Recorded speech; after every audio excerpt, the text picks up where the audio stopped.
Fala pessoal, sejam bem-vindos a mais um episódio do Empreendedoc Podcast. Esse canal aqui eu comunico médicos de verdade, médicos que fazem medicina séria, com o universo do empreendedorismo. Porque eu fielmente acredito que essa é a ferramenta, é a chave para o médico continuar prosperando. Então aqui no Empreendedoc Podcast eu trago convidados especiais, amigos, pessoas que estão prosperando dentro da medicina e que são exemplos e inspiração para todos nós e para vocês que estão assistindo. Então, se você já não segue o canal do podcast, eu sempre esqueço, né? Esse merchan, já começa a seguir aí, encaminha para quem precisa. E bora lá. Hoje eu trouxe aqui, ela é amiga pessoal, até difícil apresentar ela como mentorada, porque de fato eu conheci ela muito antes da mentoria. Ela é minha amiga, eu sou amigo do marido, ela é uma pessoa especial, querida, baita médica. Eu tô aqui com a Juliana Reis. Tudo bem, Ju? Bom dia. Bom dia. A Ju, ela é médica, cirurgiã plástica. Toda a formação dela foi na Faculdade de Medicina da USP. Ela fez faculdade, residência de cirurgia geral e residência de plástica no Hospital das Clínicas da Faculdade de Medicina da USP. Ela tem uma subespecialização dentro da cirurgia plástica. A gente vai explorar esse tema hoje. Ela é especialista no tratamento de lipedema. Não é que ela é especialista, ela é uma referência no tratamento de lipedema, que é uma coisa que está bem alta. Até quero entender um pouco sobre isso também, Ju. E a Ju, ela é diretora da unidade Ibirapuera do Instituto Lipedema do Brasil, que é uma referência no tratamento dessa patologia. E ela é casada com meu amigo Bruno, que também é cirurgião plástico, um cara diferenciadíssimo, e mãe de 2 filhos, que são amigos dos meus filhos, o Nando e a Pietra. Ju, obrigado por ter aceitado o convite. Seja Imagina. bem-vinda ao Empreendedoc Podcast. Bora lá? Começar? Bora lá. Então tá bom. Ju, eu sempre gosto de começar querendo entender o seu storytelling, assim, a sua história de vida mesmo, assim. Como que é a história da... Eu, de verdade, não conheço essa história.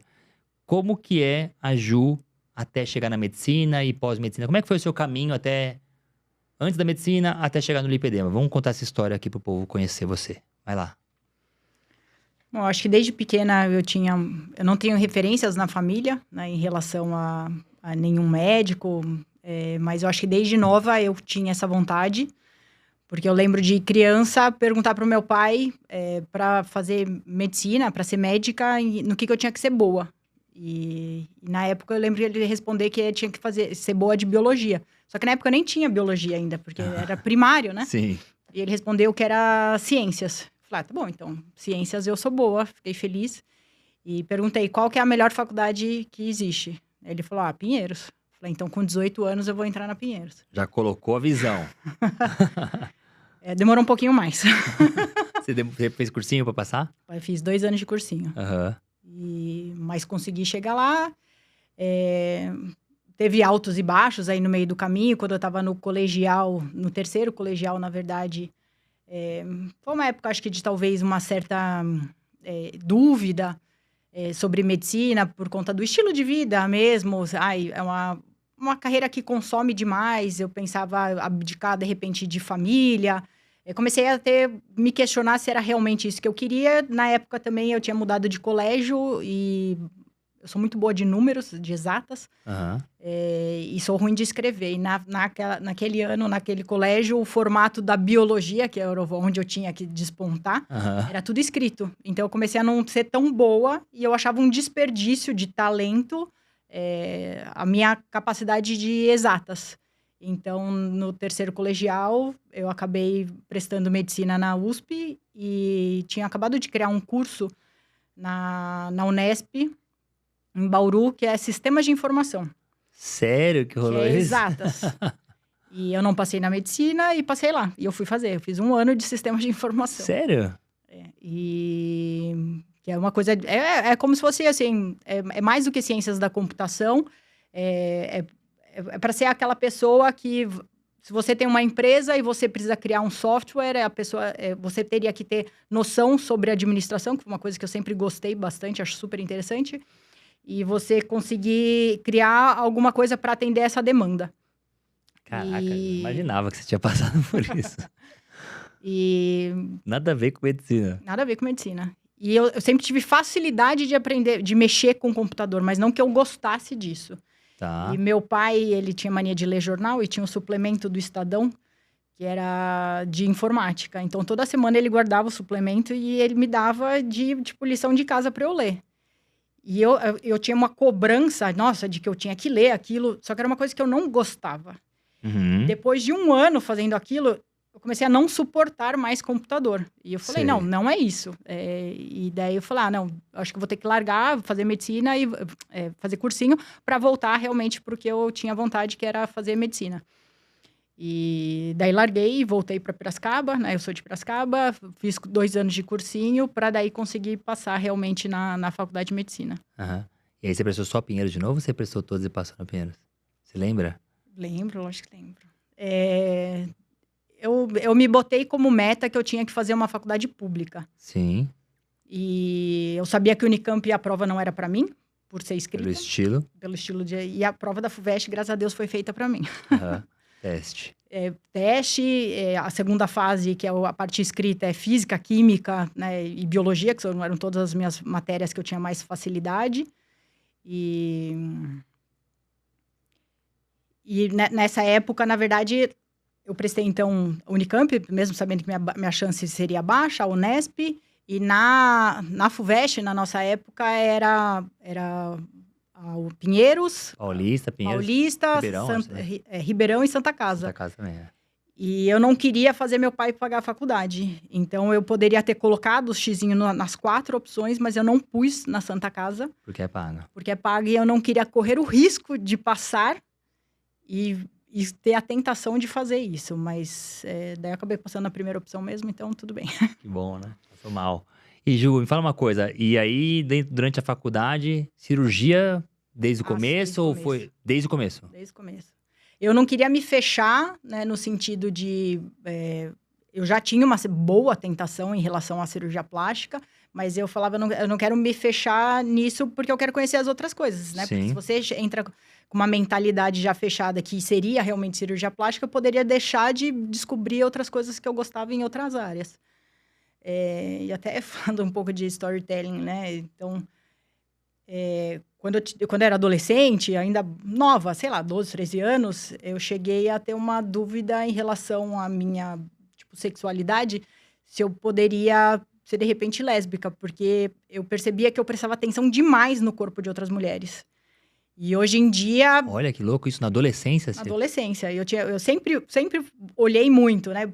Por que é bonito, né? Por que é feio? O que me agrada? O que me Olha a desagrada? cirurgia plástica nascendo de verdade, hein? Que incrível essa história. E hoje, obviamente, eu entendo que não tinha nada a ver, mas adolescente eu não sabia decifrar ainda isso. Então, eu acho que, na verdade, a cirurgia plástica sempre esteve, assim, dentro de mim. Então, quando você escolheu fazer cirurgia de residência de cirurgia geral, você sabia que ia fazer plástica.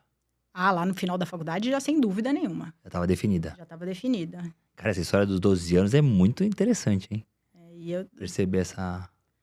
Eu sempre achei Talento. muito da cirurgia, essa coisa, não digo um poder, mas essa capacidade de mudar tanto alguém, eu achava muito fascinante, assim. mas é uma capacidade, é um poder, né, ali. É que Incrível isso da plástica isso mesmo. acaba sendo uma palavra ruim, mas eu achava essa capacidade, de transformar tanto a vida de alguém.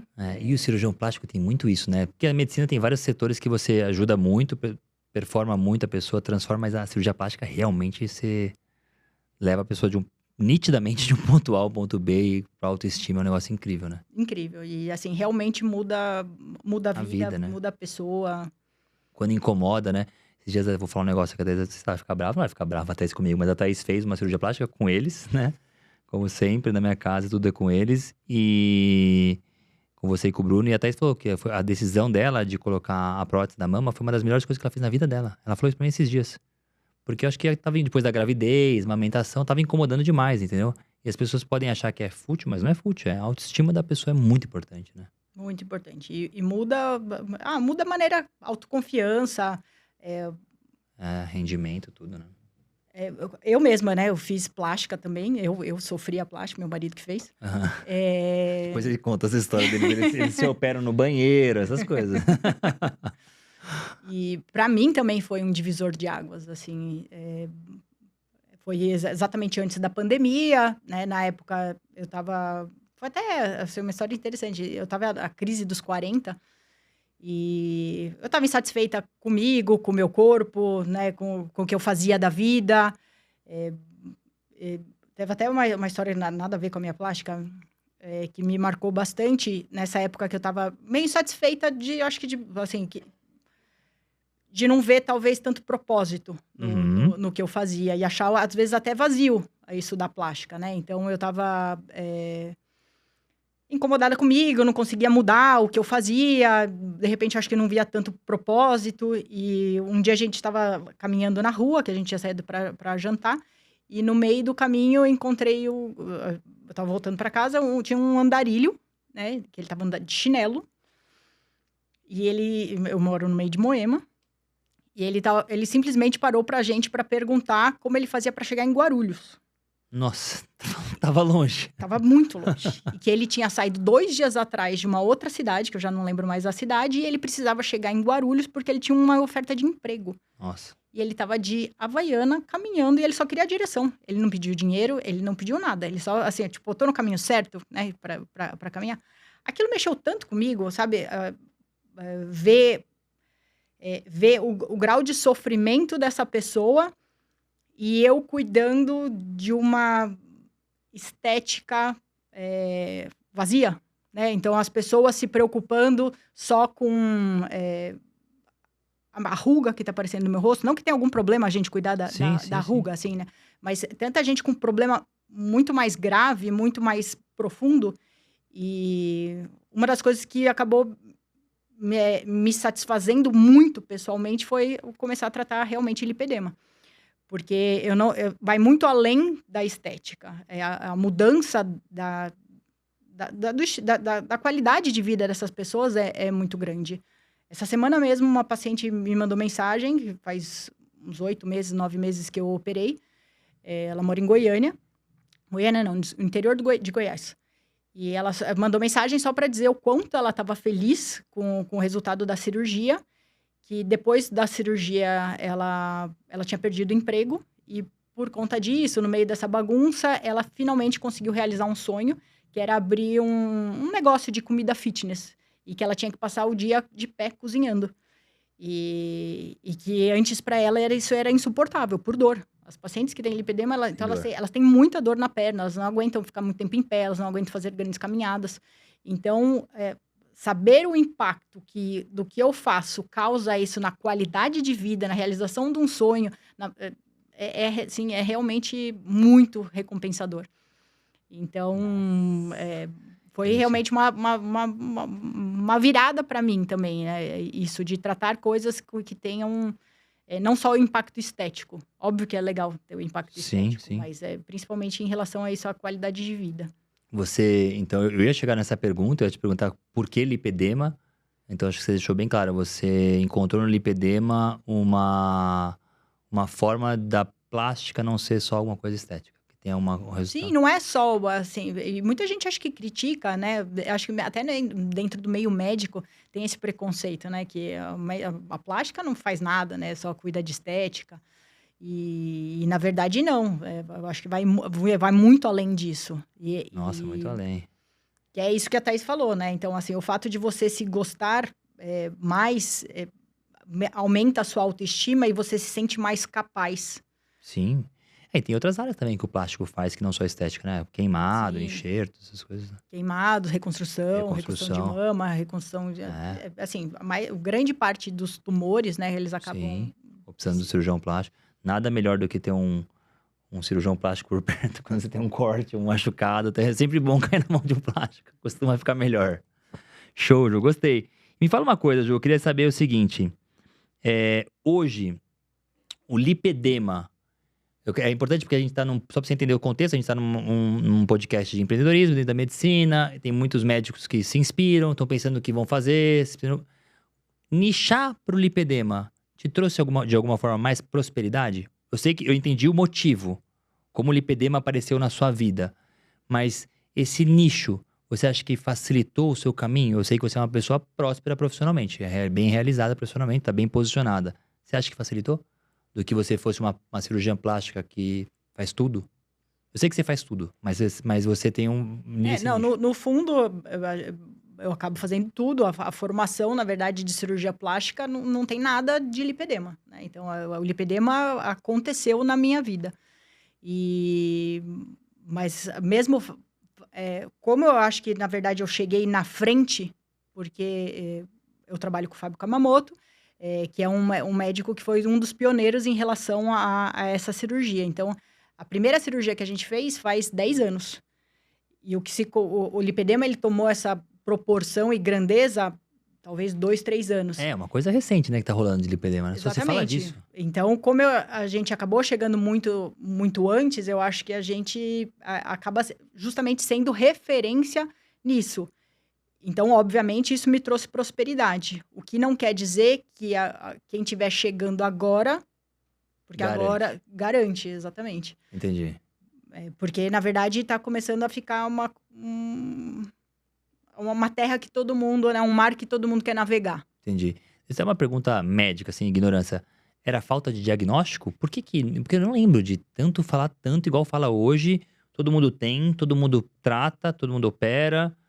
Era falta de do ponto de vista médico mesmo. Certamente não já existia. Exatamente, Diagnóstico. falta de diagnóstico. Na verdade, a doença foi descrita em 1940 como síndrome da gordura dolorosa. E passou-se anos sem nunca ninguém usar realmente esse nome. Há 10, 15 anos atrás, mais ou menos, acho que começou a se falar mais na Alemanha. E foi até assim que acabou chegando pra gente, que uma fisioterapeuta, que é amiga do pessoal do Fábio, ela é especialista em linfedema, e ela foi para um congresso na Alemanha, e nesse congresso de linfedema se falou de lipedema. Uhum. E ela falou, não, então, pera lá, é uma coisa que se confunde, né? Principalmente antigamente. Hoje em dia a gente sabe bem as diferenças. Então, acabou encaminhando pro Fábio, falou, ó, essa paciente, ela tem lipedema. Na época, a gente também nunca tinha ouvido falar.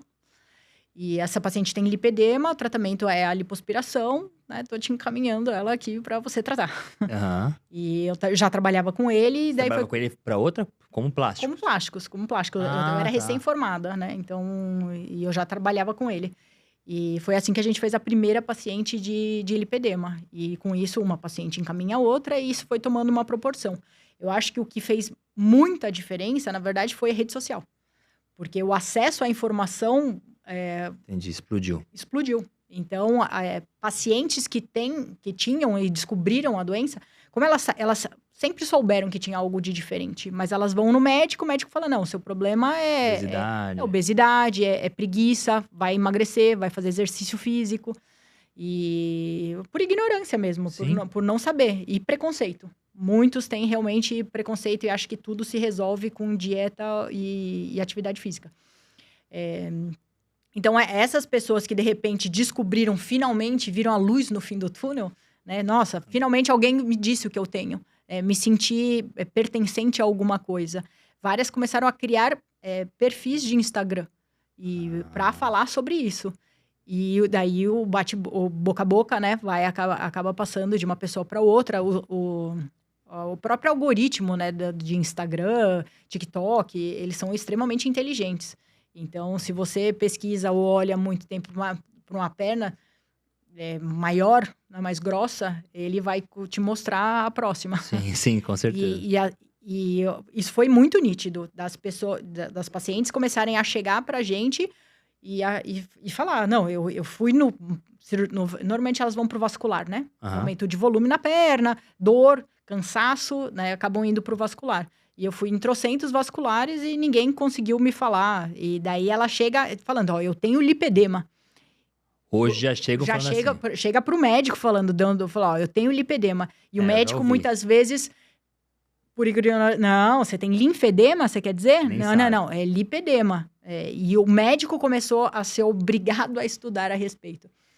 Óbvio que tem melhorado muito, hoje em dia já se fala em congresso, então a divulgação disso aumentou muito, então aumentou o diagnóstico, não Entendi. que a doença aumentou.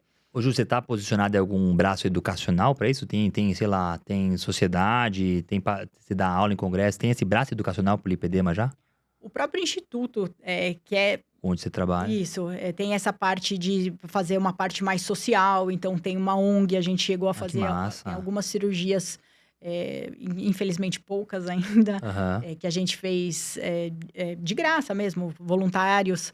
E tem também um braço para pesquisa, mas como a gente não está vinculado a nenhuma instituição de ensino, acaba não sendo, acho que tão grande, né? Entendi. Esse braço em relação à pesquisa. Mas sim, a presença em congresso, aulas. Já se fala, já é uma coisa bem Bastante. consolidada. Que massa. Ô, Ju, deixa eu perguntar uma coisa pra você, que eu tenho sempre vontade de curiosidade. O mercado médio, vou tocar num assunto meio polêmico assim, mas eu quero ouvir de você. Você sabe que eu sou polêmica. Eu sei. Por isso, né? Você pega a pessoa polêmica, mas pergunta polêmica. O mercado médico, e o mundo, né? Essa questão homem e mulher, tem várias questões profissionais relacionadas ao homem e mulher, várias diferenças, até salariais, comprovadamente os homens ganham, mesmo cargo, ganham mais do que as mulheres. E na medicina eu não acho que é diferente. E eu sei que o ambiente da cirurgia tem essa questão. Homem, mulher, assim. Como é que foi pra vocês? Você teve alguma resistência? Porque às vezes tem alguém aqui ouvindo, tá inseguro, quer fazer cirurgia, ama, mas é mulher, acha que vai ser um ambiente hostil. Eu não sei, pelo menos os lugares que eu frequentei, eu sempre achei o ambiente mais colocado pro masculino e rolava bastante. Um ambiente. Não é preconceito, preconceito é uma palavra forte, eu acho. Mas é um ambiente difícil pra mulher, assim. Mais difícil. Você teve alguma dificuldade com isso? Não. Você nunca pensou nisso? Nunca passou isso pela sua cabeça? Não. Eu acho que há mais tempo atrás, né? Na verdade, quando eu entrei na faculdade, por exemplo, acho que era 1/3 só de mulher. Sim. Atualmente, eu acho que Inverteu, mudou muito, né? Ah. Então, cresceu bastante o número de mulheres. O meio da cirurgia, eu não tenho dúvida que existe um certo preconceito, mas eu acho que principalmente para plástica é mais leve. Ah, é? Esse preconceito.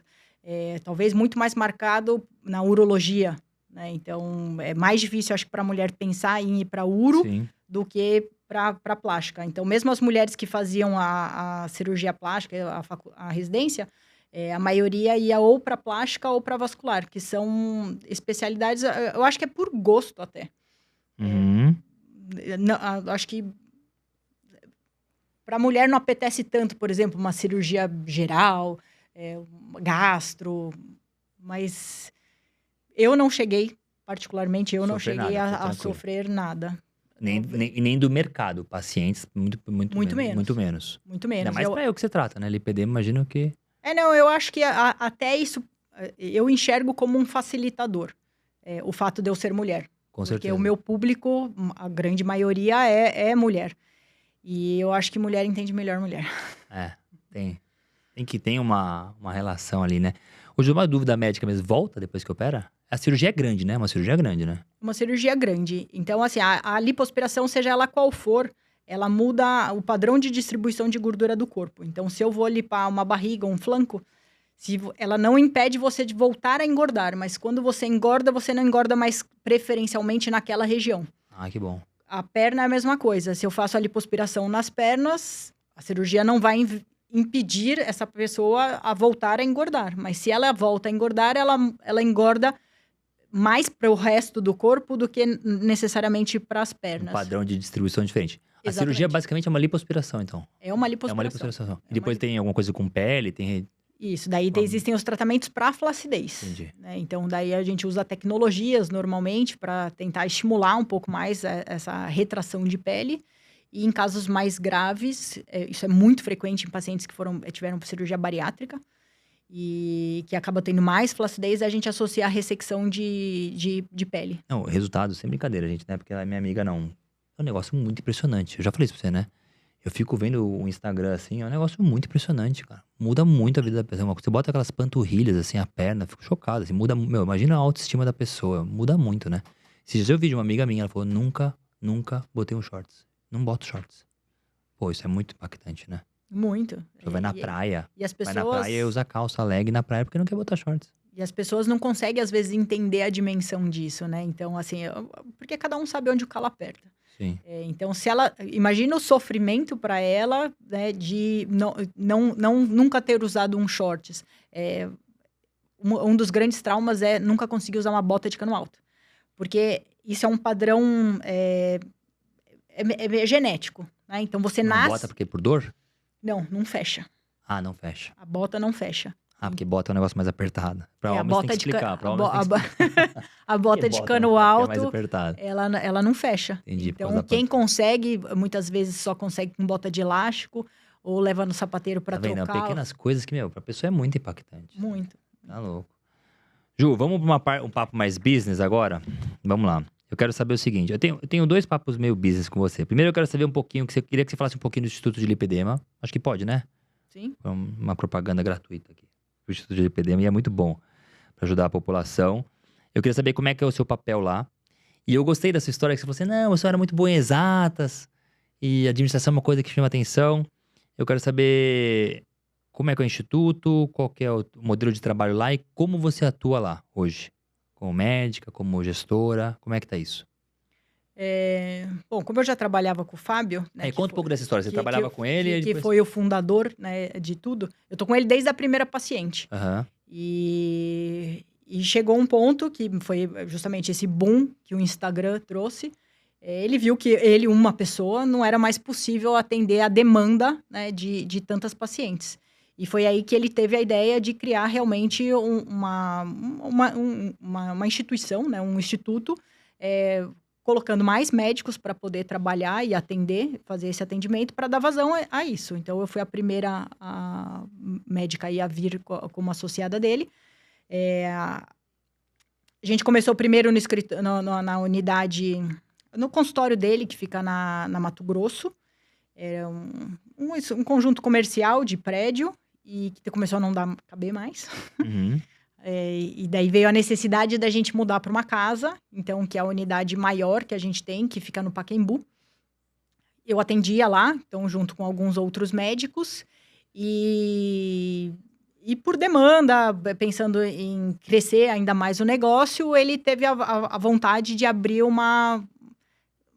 tipo uma filial, né? Tá bom. Então, para abrir uma nova unidade. Então, ele me chamou para ser a responsável, diretora, Você é não sei. diretora técnica lá. Tipo, sou a diretora técnica de lá. E levei junto comigo mais 3 médicas, então mais 3 cirurgias plásticas. Então, a gente tem essas 2 unidades e eu que gerencio, então, a unidade do Ibirapuera. Tá. O Fábio fica basicamente na unidade do Pacaembu. Daí, na unidade do Ibirapuera, eu acabo fazendo as partes de gestão, financeiro, um pouco de tudo. E foi aí que veio a necessidade de fazer uma mentoria relacionada a isso, por demanda mesmo. Descobrir as minhas falhas e que é uma coisa que a gente não tem realmente formação, né? Então, na faculdade de medicina, a gente tem 0 formação disso. E aos pouquinhos deu para ir, acho que eu tô caminhando para conseguir melhorar. Mas eu conto as nossas histórias. Melhorar essa parte de atendimento. Então, lá a gente também acaba tendo nutricionista, endócrino, de repente provavelmente deve começar talvez alguma coisa de fisioterapia para complementar isso. É um tratamento multi, né? Isso, multidisciplinar. Então, o foco do cirurgião plástico acaba sendo mais a cirurgia, mas como a gente é referência do assunto, muita gente acaba passando em consulta porque quer ter um diagnóstico. Porque Entendi. nunca conseguiram nem um diagnóstico, uma Sim. orientação geral. Então, não necessariamente todo mundo vem para o tratamento cirúrgico.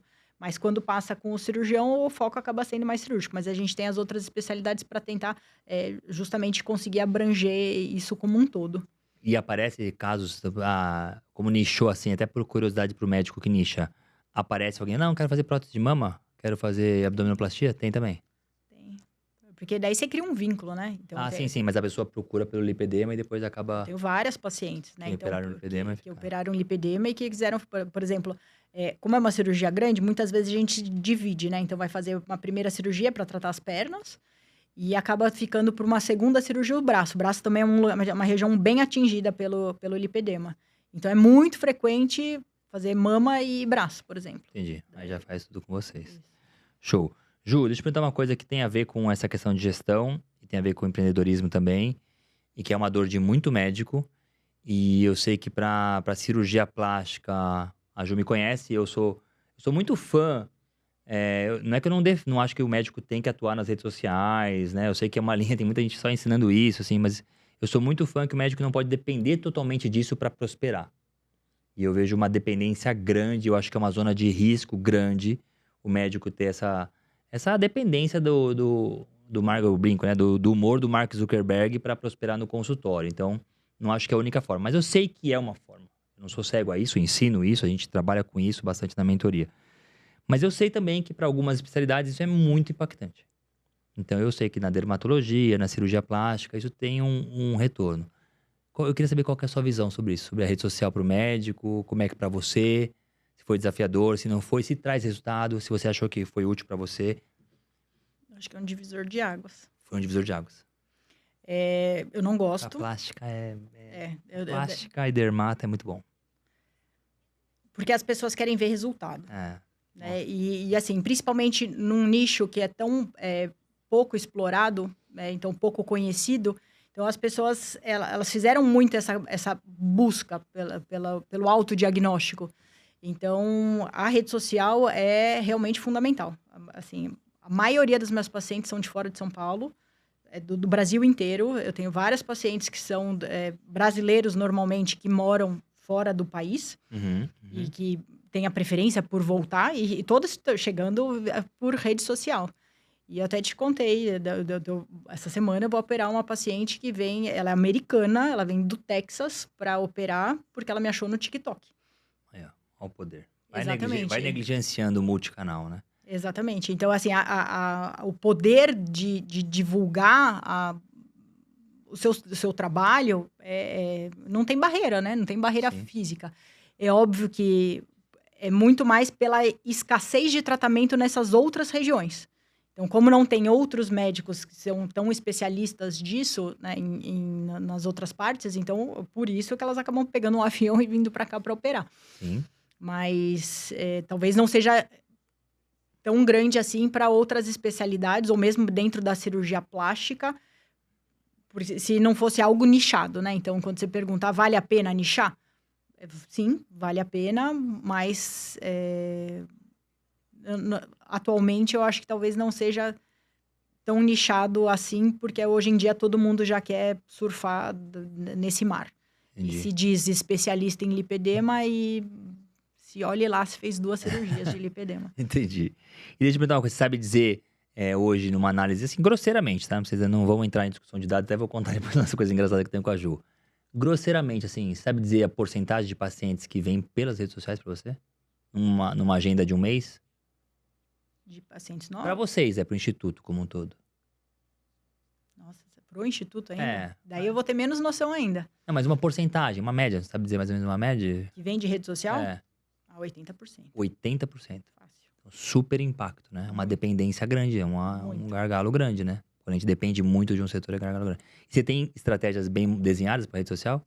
Como é que você faz assim? Você tem, não, eu sempre que eu opero eu mostro, mostro os bastidores, eu mostro os resultados. Você tem uma estratégia desenhada ou vai de acordo com caso a caso, dia a dia? Depende do meu bom humor. Você não tem disciplina para isso totalmente ainda? Disciplina, não. Eu tento, sempre que eu faço a cirurgia, eu tento fazer um videozinho a respeito da cirurgia. Mas até agora eu não tinha ninguém que cuidasse da minha rede social. Então, às vezes. Cadê a moça? Tem uma moça aí que tá te ajudando. Ela é recente. Então, eu termino, às vezes, a cirurgia, eu não tenho nem paciência de montar e editar um videozinho, mas eu sei que é isso que impacta. É isso que chama a atenção das pacientes, Sim, né? o resultado cirúrgico, né? O resultado cirúrgico. Que é Você isso, acha que que impacta para quem vê. Sim. E todo mundo fala, nossa, meu sonho.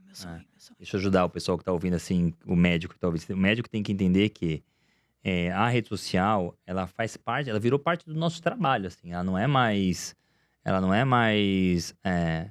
não dá trabalho, ela é o trabalho. E algumas especialidades, muito mais como a sua, muito mais como você mesmo usou, 80% dos resultados dela.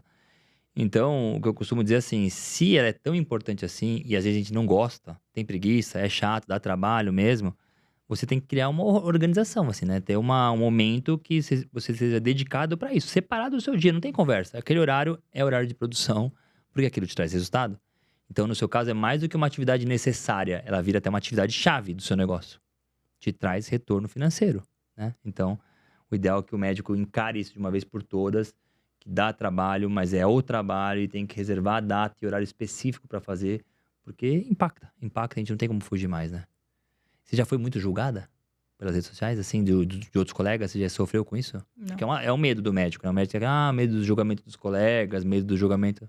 Eu acho que Passou não, por porque na cirurgia plástica todo mundo sabe É. que é um mal necessário, né? Então, Entendi. essa coisa de... já tive brincadeira, blogueira, mas não é no sentido ruim, assim, é uma brincadeira mesmo. Porque todo mundo entende a necessidade que a gente tem de realmente de aparecer. Entendi. No seu caso foi mais fácil de lidar, porque é normal na plástica, os plásticos Isso, fazerem. exatamente. Mas não que... você mesmo, quando me chamou pro podcast, falou: você vai ter coragem de falar lá tímida desse jeito?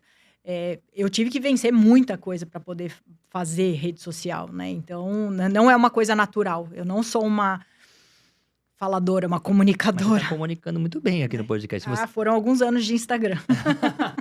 Você fez Você procurou desenvolver essa habilidade de comunicação? Não. Não foi atrás, vou fazer uma Curso, mentoria, aula, um curso de comunicação? Não, quando eu comecei a fazer os meus primeiros vídeos de Instagram, era assim, eu achava que eu tinha que começar a falar e gravar do começo ao fim perfeito, né? Você fala bastante isso, do médico que acha que tem que fazer tudo perfeito. Então, para eu gravar um vídeo de 1 minuto, 1 minuto e meio, seja 5 minutos, eu demorava mais de 2 horas. Eu sei. Porque não, ficou ruim, daí volta, e grava, e volta. E daí eu comecei a perceber que, não, pera lá, se eu falar um trecho... Daí dá para eu parar, respirar, organizar a ideia e continua, né? Então dá para você fazer essa edição. Uhum. Então isso isso ajuda, né? Então a te deixar mais relaxado. Isso é bem comum mesmo. O médico, ele acha que tem que estar perfeito para produzir. Médico é perfeccionista em tudo, né? Então acha que tem que estar perfeito para divulgar. E muito comumente o medo é o medo do julgamento de colegas. É incrível isso. Como médico tem medo de julgamento de amigos e colegas. Não é nem da população, né? E ele tá postando pra população, ele não tá postando pra amigos e colegas. Eu já passei por isso, mas dá pra perceber que eu tô curado dessa dor, né? Ju, vamos falar um pouco agora então da mentoria, como é que foi? Eu entendi que... Deixa eu fazer uma pergunta antes, que ela tá regulamentado o lipedema, assim, tipo, ANS, os convênios pagam? Não, tem CID. Tem CID? CID 11, ele acabou entrando. Então, ele foi reconhecido como doença. Mas o tratamento, o convênio, né, o SUS, eles pagam procedimento. E o procedimento é lipoaspiração. Então, fica como estético. Não está no rol da ANS Não tá no rol da ainda, ANS. do tratamento do lipedema. Você acha que é uma tendência? A gente tem até processos, né, para tentar criar no Congresso, né, então alguma coisa que consiga regulamentar isso, mas eu acho muito difícil... pensando praticamente, né, como regulamentar isso. Porque quem deveria ter mais acesso são as pessoas, de repente, que têm o lipedema mais avançado. Só que sintomas não são proporcionais ao estágio da doença. Então, tem gente que tem, por exemplo, tem casos que são, obviamente, gritantes no sentido de acúmulos de gordura, que leva até a dificuldade de deambulação, mecanicamente, são estágios mais avançados. Então, esse eu acho que ficaria um pouco mais fácil. Mas existem pacientes que têm, por exemplo, o estágio 1, que seria o inicial, que você olha na rua, você nem fala, não, imagina, normal. E ela morre de dor. Então, é muito difícil, eu acho, que você conseguir categorizar quem deveria ter acesso a isso ou não, porque eu não tenho um exame que dê diagnóstico. O diagnóstico é clínico, né? Então, como separar quem é candidato ao tratamento cirúrgico ou não, principalmente pensando via SUS? Entendi. Não tem uma coisa, uma métrica meio... Não matemática, mas uma métrica bem objetiva. Por enquanto, não. Então, ainda não... Um exame ou uma medida de cintura, sei lá. Não tem. Entendi. Não tem critérios ainda que consiga dar esse diagnóstico. Mas se a gente conseguir, porque seja para os estágios 3, 4, que são os mais avançados, já é uma grande vitória, né? Entendi. Imagina a população do SUS, o sofrimento deve ser absurdo também, né? Exatamente. Não tem questão de fatores de risco, assim? É genético? É genético, mas... Então, você nasce com essa predisposição. O quanto você vai avançar depende muito do seu estilo de vida. Então, a coisa que Ou seja, deve acometer bastante a classe social mais pobre também. Com certeza, com certeza. Tá ligado à obesidade. Sim. Então, por isso que muitas vezes isso é um fator de confusão. porque a obesidade, ela agrava os estágios do lipedema, Você né? não sabe se é obesidade, se é lipedema, porque tá... E quanto maior o peso, né? Então, maior o desenvolvimento desse lipedema também. Então, você vai acabar chegando nos estágios mais avançados. Mas está completamente relacionado a estilo de vida.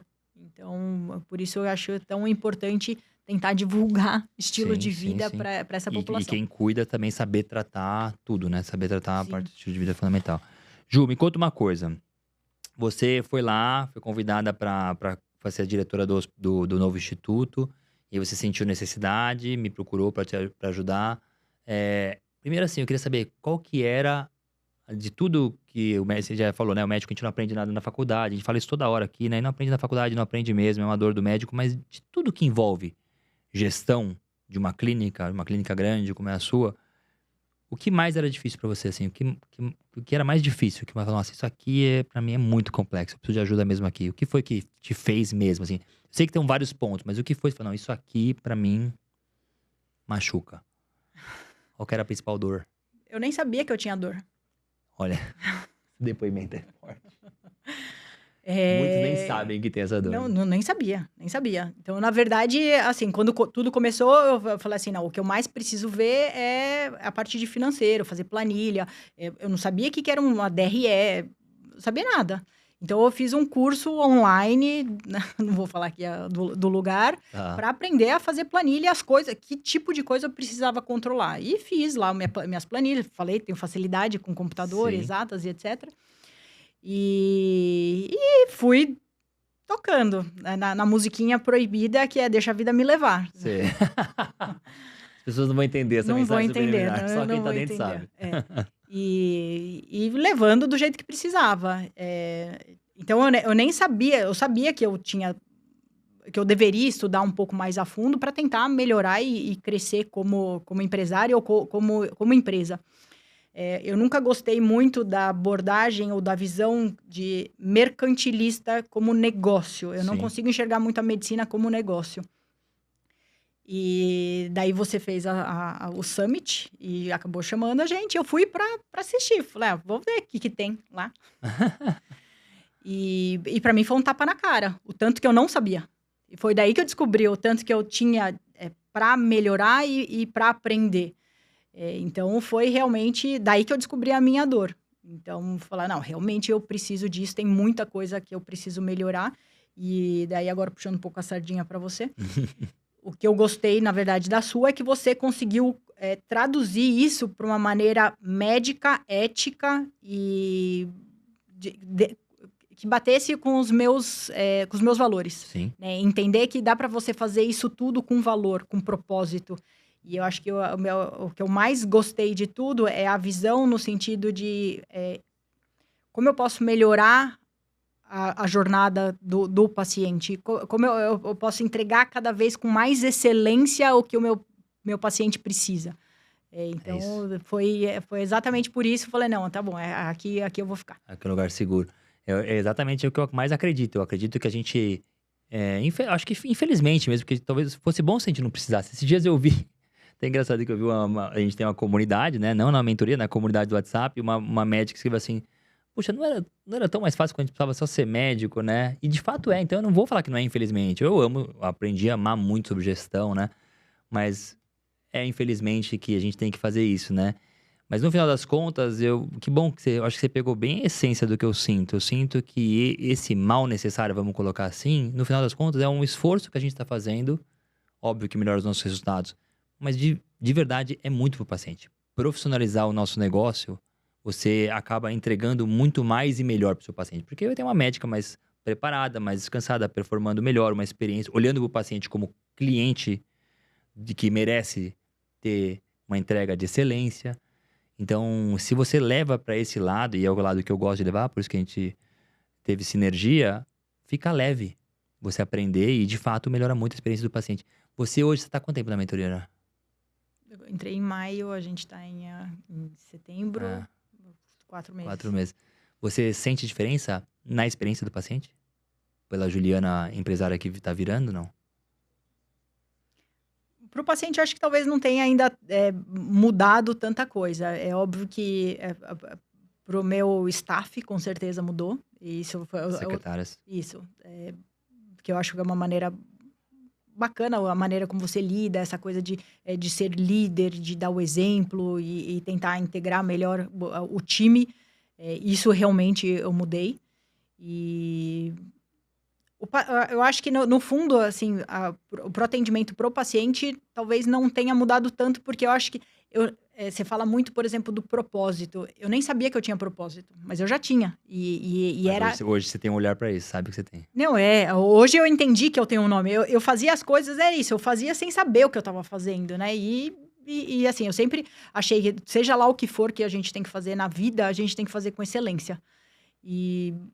Então eu acho que pro paciente talvez ainda não mudou tanto, né? Então, porque já fazia com excelência. já tentava fazer com excelência. Então, hoje em dia, eu entendo muito mais no sentido de olhar os indicadores que eu nem sabia que existiam, né? Então, essa coisa de olhar como realmente empresa no sentido de melhorar a qualidade do atendimento. Então, agora eu tenho cappuccino. Tem cappuccino. Nem vou te falar de onde veio a receita. Que massa. E são mimos, pequenas coisas, assim, né? Então, no final. Acaba impactando na experiência mesmo. Sim, sim, sim. A pessoa tá lá super fragilizada. Às vezes o médico esquece, a gente trata a saúde, a gente fala de experiência do cliente. O médico esquece que a pessoa que tá lá naquela sala de espera é um ambiente hostil, entendeu? Frio, assim. A gente tá fragilizado, tá assustado, não sabe quem é a médica, se vai ser grosseira, se vai entender o lado, especialmente o seu. Imagina, o seu ambiente é um ambiente muito importante, ser um ambiente acolhedor. Muito importante. A paciente está muito fragilizada ali, não sabe, eles veem vulneráveis. Gente, eles são acostumados a serem maltratados. Essa é que é a verdade. Essa que é a verdade. Infelizmente, essa que é a verdade. E ele vai tão fragilizado pelo cirurgião plástico, uma doença tão impactante para a autoestima, né? Então eles não sabem o que esperar. Então é muito importante que seja um ambiente acolhedor, que ele se sinta seguro, que ele vai poder falar as dores dele, vai poder. Não, e é isso, são anos de uma vida de privação, de vergonha e a coisa que mais acontece, eu acho que são os pacientes chorarem nessa Eu primeira imagino. consulta, porque é fazer esse depoimento de toda uma vida de ser olhada com preconceito Sim. e culpa. Elas têm muita culpa, de acharem que a culpa é delas, Porque comia mal, porque não se treinava. porque não fazia o suficiente. Nossa. Deve ser muito forte esse consultório, assim, deve ser emocionalmente muito forte, assim. E o pós também deve ser bem legal também, compensador, né? Que bom que é uma especialidade que ainda traz essa visão de... Essa cura, assim, né? Sim. Muito massa isso, né? Pra médico, né? Que massa, Ju, que massa, que história. E a Ju, eu vou contar pra vocês agora uma coisa engraçada. Essa mulher aqui, não preciso falar que é mega inteligente, né? Obviamente, até pela formação médica, vocês viram, né? E aí a gente fez fazer uma reunião. Eu falei assim, Ju... Então, começou a reunião, o que você precisa, não sei o que. Então, a gente tem que começar... tem uns conteúdos pra você consumir. Ela, não, já consumi tudo. Não, eu falei, não, tô falando do conteúdo gravado. Tem ali 16 horas, mais umas 500 horas de aula. Não, já consumi tudo aquilo ali.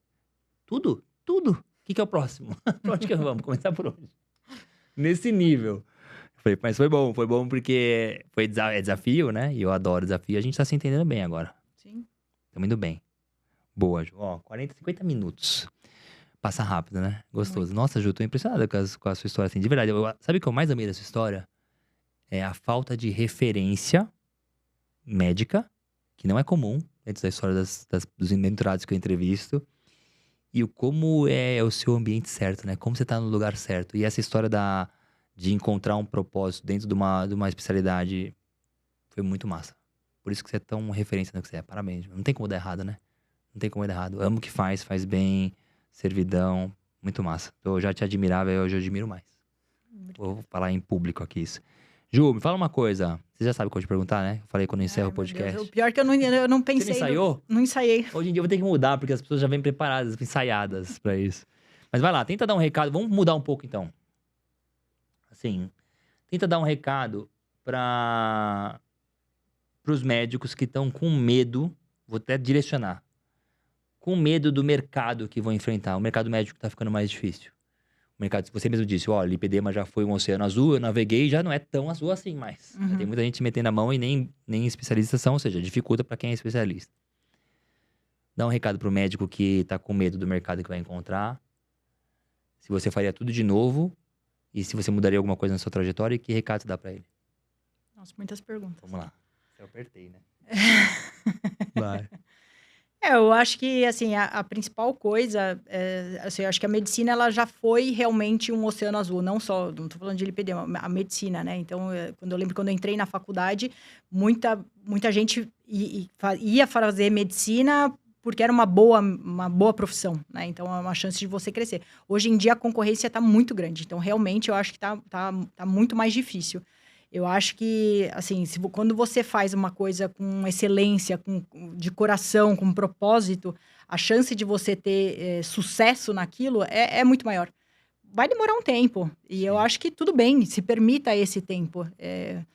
Quando eu comecei, eu lembro que eu assisti uma aula de congresso que falava que era um cirurgião plástico que ele fez um gráfico dos números de pacientes que ele teve, de quanto tempo ele demorou para o consultório deslanchar. E ele falou 5 anos. Então, eu já me permiti, desde então, que eu podia demorar 5 anos para começar. Eu acho que você ter uma cobrança muito alta em cima de si mesmo, essa pressão talvez te cause sofrimento. Eu acho que o principal faça de coração, faça com propósito, vai ser consequência o sucesso. Sim. Né? Óbvio que você vai ter que se dedicar e você vai ter que estudar e eu acho que perceber quais são as suas deficiências para tentar melhorar, mas acho que precisa de um pouquinho de paciência e não achar que é fácil. Né? Então, eu acho que uma crítica que a gente escuta bem dos mais novos é que eles acham que já querem chegar, porque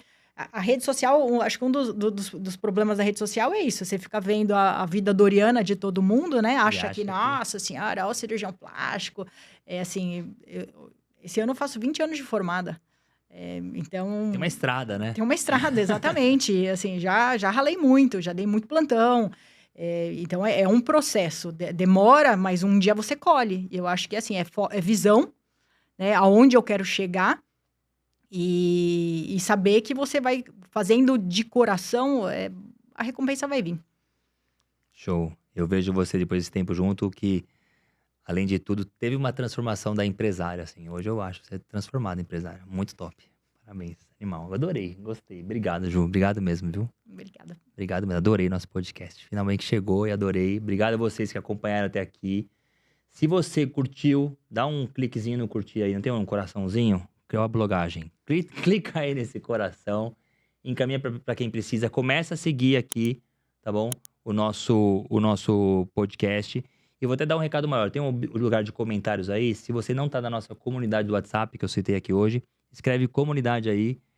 E uma hora alguém vai te achar ali, vai te levar pra nossa comunidade. Se você for médico de verdade, tá atrás de gestão, empreendedorismo para crescer na carreira, lá é o lugar, eu vou te levar pra lá. Tá bom? Obrigado, Ju. Show.